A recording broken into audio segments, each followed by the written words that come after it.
Kali ini kita masih dalam tema apa kata mereka, dalam subtema pandangan investasi di tengah pandemi.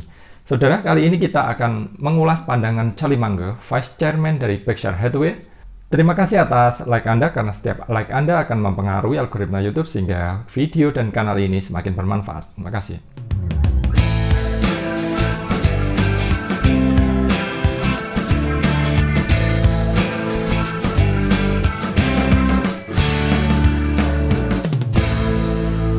Halo saudara investor, jumpa lagi dengan saya Arif Widianto di kanal YouTube Bola Salju. Kali ini kita masih dalam tema apa kata mereka, dalam subtema pandangan investasi di tengah pandemi.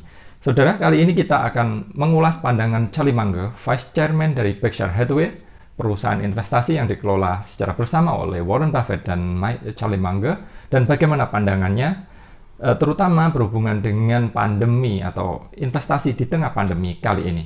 Saudara investor, pandangan Charlie Munger yang akan kita ulas ini diungkap atau terungkap melalui sebuah artikel yang berjudul Charlie Munger, The Phone is Not Ringing Off the Hook.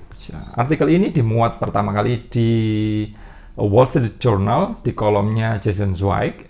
Anda mungkin kalau belum familiar, Jason Zweig adalah komentator di buku The Intelligent Investor yang resensinya atau bahasannya kita pernah bahas di podcast Investor Cerdas. Silakan barangkali Anda tertarik mengikuti di podcast ya. Nah saudara, kita kembali ke topik utama, pandangan investasi di tengah pandemi. Menurut kami, pandangan Charlie Munger kali ini adalah termasuk kategori dikatakan ada pesimisme atau kekhawatiran, iya. Tetapi di sisi lain juga mempunyai sedikit optimisme. Maka kami kategorikan pandangan Charlie adalah netral.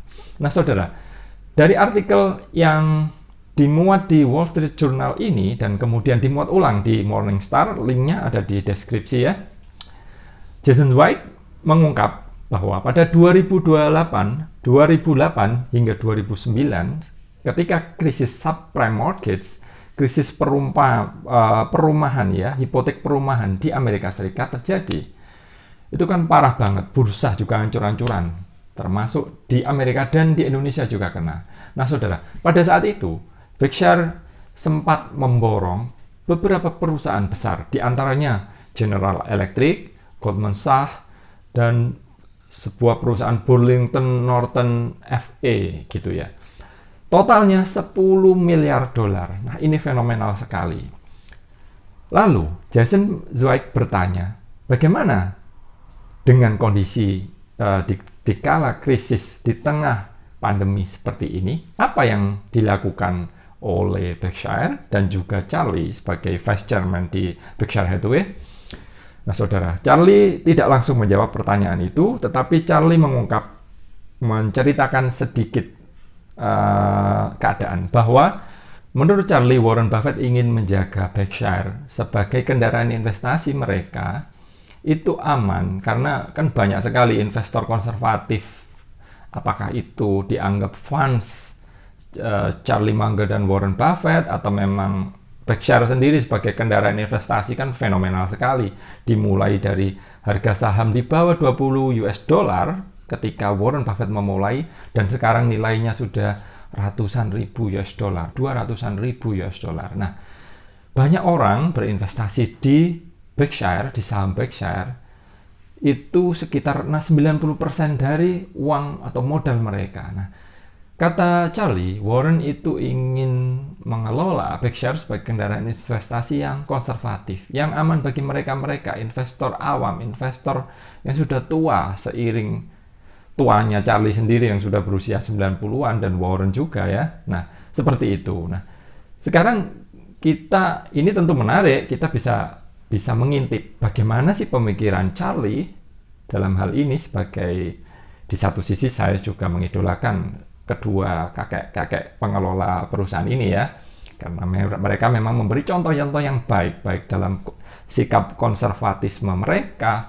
juga alokasi kapital mereka, juga banyak pelajaran penting yang bisa dipelajari di letters of shareholder mereka. Saya sudah baca dari tahun 60-an sampai 2016 hingga sekarang, saya baca total, dan ternyata banyak sekali pelajaran dari mereka. Nah sekarang di kala pandemi seperti ini, Tentu dong kita ingin belajar. Nah, menurut Charlie begini, dikala pandemi sudah mengglobal, menyerang seluruh negara di dunia, termasuk di Amerika, dan kita juga mengikuti belakangan sangat parah ya. Nah, pada saat artikel ini dimuat sekitar 17 April, jadi wawancaranya dilakukan via telepon oleh Jason Zweig seminggu sebelumnya, jadi sekitar awal April.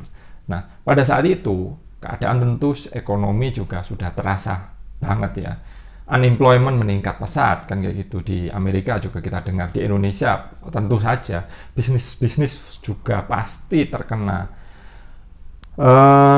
Kita bayangkan saja kayak restoran-restoran fast food yang umum yang dibutuhkan oleh orang. Bisnis pada umumnya mayoritas stop, tutup, dan hanya bisnis pokok yang berjalan. Kalau Anda lihat citra satelit yang ada di situs-situs seperti Flight Radar, seluruh jaringan pesawat sekarang sudah berhenti di Amerika Serikat. Hanya pesawat-pesawat, maaf, yang itu ya, yang penumpang.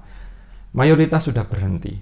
Hanya pesawat mungkin yang charter, yang retail, yang sifatnya emergency, atau pesawat-pesawat hanya logistik, hanya pengiriman. Seperti itu ya, hanya yang jalan. Nah, kita bayangkan saja dikala ekonomi stop total, bisnis anak usaha Berkshire juga terkena dong. Nah, kemudian Jason Zweig bertanya,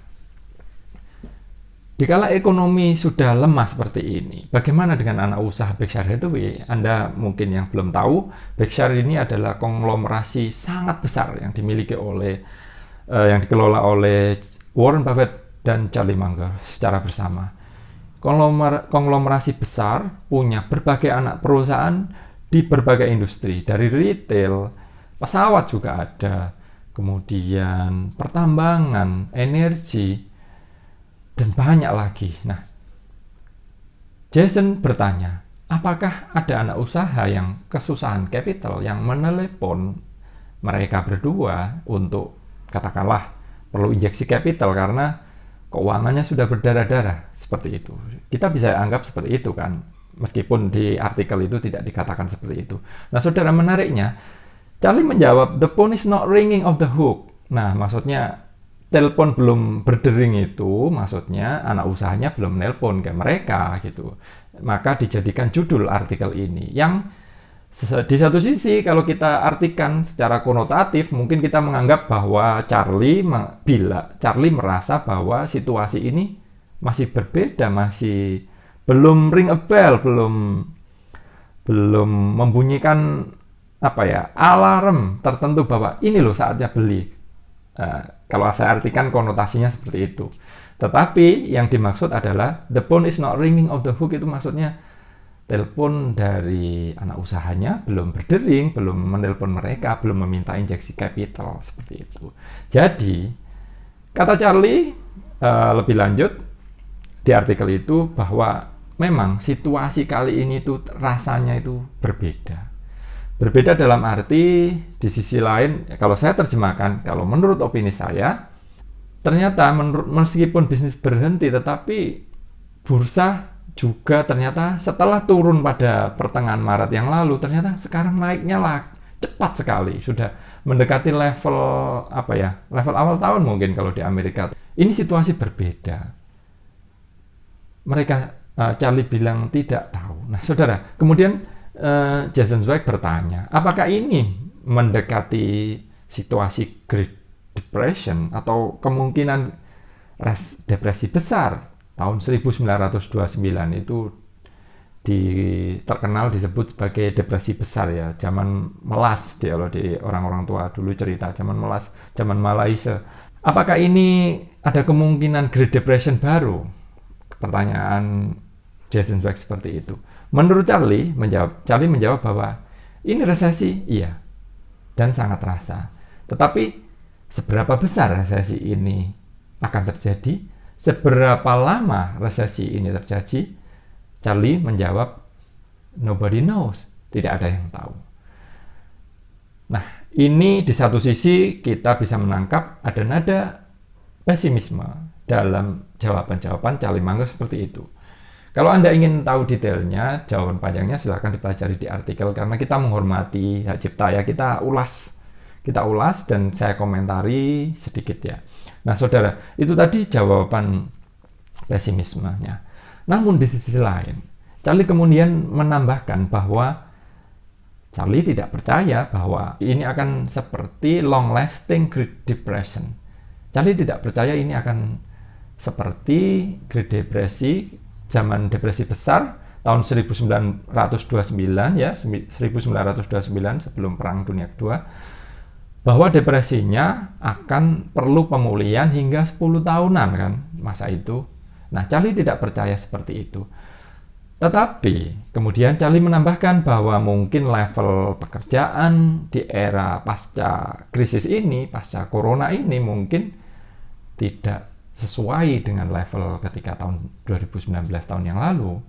Mungkin menurut Charlie kita dalam arti di sana ya, kita di Amerika ya, kita akan kehilangan level employment seperti 2019. Kita mungkin akan kesulitan menggenjot employment itu secepat itu untuk mencapai hal itu.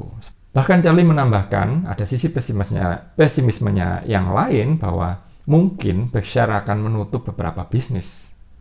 Nah, saudara, saya juga perlu menambahkan cerita sedikit sebagai konteks bahwa Berkshire, dalam hari ini Warren Buffett dan Charlie dikenal sangat sabar untuk mengelola kapital. Mereka baru membeli kalau memang ada peluang yang sangat-sangat layak.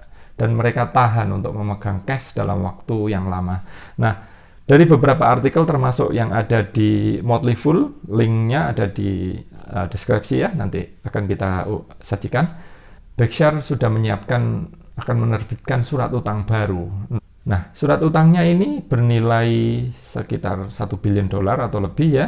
Di sisi lain, mereka juga mungkin Anda sudah sering mendengar punya dana cash segar di rekening Berkshire sekitar $120 billion dalam cash dan juga dalam short term investment, entah bond atau yang lain-lain. Nah, itu menarik. Nah, dari sisi ini mungkin kita bermanfaat ya bagi kita sebagai investor umum yang ingin belajar dari konservatisme Warren Buffett dan Charlie Munger.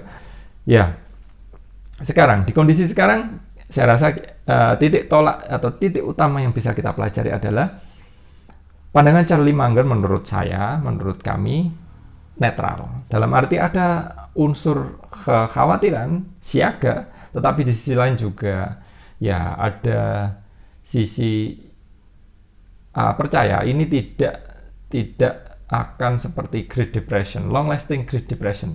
Tidak percaya Charlie seperti itu. Nah, saudara, itu tadi pandangan investasi Charlie Munger di tengah pandemi ini. Semoga bermanfaat. Terima kasih atas like Anda, terima kasih atas komentar Anda tentang topik ini atau topik-topik yang lain.